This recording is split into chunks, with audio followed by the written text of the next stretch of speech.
Degmada Buurhakabe ee gobolka Bay ayaa waxaa ka jira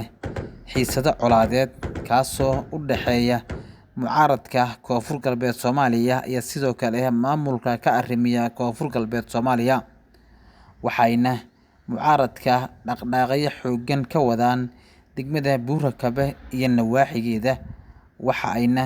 mucaaradka ay baroobayeen qoryaha culus iyo sidoo kale kuwa fudud, waxaana dhaqdhaqaaqyo xooggan ay ka wadaan mucaaradka Koonfur Galbeed Soomaaliya degmada Buurhakabe, waxaana laga cabsi qabaa in dagaal culus uu dhex mariya maamulka Koonfur Galbeed Soomaaliya iyo mucaaradka oo dhaqdhaqaaqyo iyo abaabul xooggan ka wada degmada Buurhakabe ee gobolka Bay. Lama oga halka ay ku daamaraysa dhaqdhaqaaqyada xooggan ay wadaan mucaaradka Koonfur Galbeed Soomaaliya, waxaana la arkayay saacadihii la soo dhaafay abaabul xooggan ay wadaan mucaaradka Koonfur Galbeed Soomaaliya.